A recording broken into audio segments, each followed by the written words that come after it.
वन्दित सुन्दरि माधवि चन्द्र सहोदरि हेममयि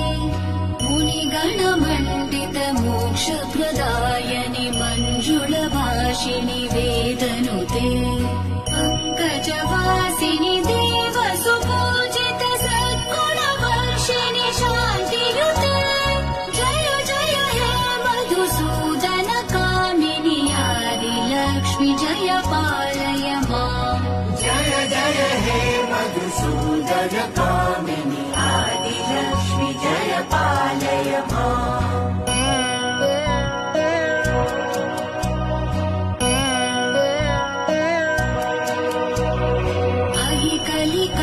कलिकल्मषनाशिनि कामिनि वैदिकरूपिणि